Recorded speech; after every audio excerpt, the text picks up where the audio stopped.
बार बार भारत से मुंह की खाने के बाद भी पाकिस्तान भारत को आंखें दिखाने से बाज नहीं आता और उसका नतीजा क्या होता है ये तो आप सब अच्छे से जानते होंगे। एक बार फिर वही हुआ, पाकिस्तान ने भारत को तरेरा तो भारत ने फिर उसे औकात दिखा दी।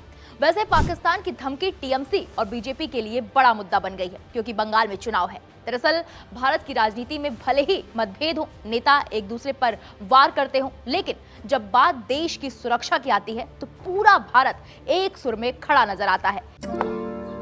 चेकमेट। चिंटू जी, आप घोड़े भी अच्छे दौड़ाते हो। To good. थर्मोकूल कूलर, सिर्फ ठंडी हवा बाहर नहीं आएगी, आपका बड़प्पन भी बाहर आएगा। थर्मोकूल, इंडिया का नया अंदाज। पाकिस्तान के रक्षा मंत्री ख्वाजा आसिफ की कोलकाता को लेकर गीदड़ भभकी के बाद अब देश के भीतर से आया है एक ऐसा जवाब जिसने साफ कर दिया है, भारत के खिलाफ आवाज उठाओगे तो जवाब हर तरफ से मिलेगा। तृणमूल कांग्रेस के नेता अभिषेक बनर्जी ने पाकिस्तान को सीधी चेतावनी दी है, लेकिन इस बयान में सिर्फ सियासत नहीं बल्कि छुपा है एक बड़ा संदेश, देश पहले राजनीति बाद में। क्या है पूरा मामला, आइए इस रिपोर्ट में आपको समझाते हैं। सीमा के उस पार से आई एक धमकी और इस पार दिखी एकजुटता की ताकत। जब पाकिस्तान के रक्षा मंत्री ख्वाजा आसिफ ने कहा लड़ाई को कोलकाता तक ले जाएंगे, तो जवाब सिर्फ सरकार की तरफ से नहीं आया बल्कि पूरे राजनीतिक सिस्टम से आने लगा। सिलीगुड़ी की रैली में अभिषेक बनर्जी ने पाकिस्तान को मुंहतोड़ जवाब देते हुए कहा, 2 दिन पहले ख्वाजा आसिफ ने कहा था कि उनका हमला कोलकाता तक होगा। मैंने अपनी लिस्ट में ख्वाजा आसिफ का नाम लिख लिया है। जिस दिन ममता बनर्जी और इंडी गठबंधन सरकार बनाएंगे, हम उनके घर में घुसकर उन्हें मार देंगे। ये सिर्फ एक बयान नहीं बल्कि उस सोच का प्रतीक है जहां राजनीतिक लड़ाई अपनी जगह, लेकिन देश की सुरक्षा पर कोई समझौता नहीं होगा।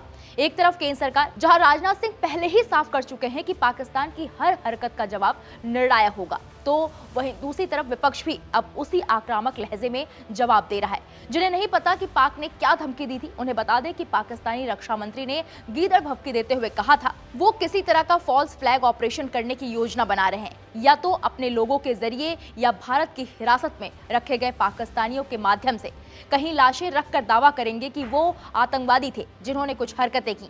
अगर इस बार वो ऐसा ड्रामा रचने की कोशिश करेंगे तो इंशाल्लाह हम लड़ाई को कोलकाता तक ले जाएंगे। साथ ही साथ आपको ये भी बता दें कि ख्वाजा आसिफ का ये बयान रक्षा मंत्री राजनाथ सिंह की चेतावनी के बाद आया था, जिसमें उन्होंने कहा था कि पाकिस्तान की किसी भी गलत हरकत पर भारत का जवाब अभूतपूर्व और निर्णायक होगा।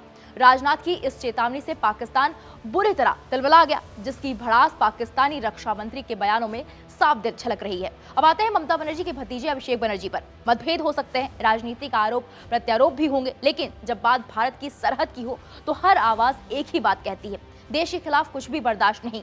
पाकिस्तान के लिए ये साफ संदेश है, भारत को कमजोर समझने की भूल मत करना, क्योंकि यहाँ सरकार ही नहीं पूरा सिस्टम, पूरा देश एकजुट होकर खड़ा है। तो पाकिस्तान को ये समझ लेना चाहिए, भारत में भले ही राजनीति अलग अलग हो, लेकिन जब बात देश की आती है तो यहाँ पर हर पार्टी, हर नेता एक ही लाइन में खड़ा नजर आता है और यही है भारत की असली ताकत। वहीं अभिषेक बनर्जी ने पाकिस्तान को भले ही लताड़ा, साथ ही साथ उन्होंने बीजेपी पर भी निशाना साधा है। उन्होंने बंगाल की चुनावी रैली में बीजेपी पर इसको बड़ा मुद्दा बनाया। उन्होंने आसिफ की धमकी पर प्रतिक्रिया न देने के लिए गृह मंत्री अमित शाह और रक्षा मंत्री राजनाथ सिंह को भी निशाना बनाया। अभिषेक बनर्जी ने कहा, अमित शाह और राजनाथ सिंह चुप हैं। शाह हमें हर रोज बांग्लादेशी और पाकिस्तानी कहते हैं, लेकिन जब पाकिस्तान कोलकाता को धमकी देता है तो वो मूक दर्शक बन जाते हैं। फिलहाल पाकिस्तान की धमकी बीजेपी और टीएमसी दोनों के लिए बहुत बड़ा मुद्दा है। इस पर आपकी क्या राय है, हमें कमेंट बॉक्स में जाकर जरूर बताइएगा।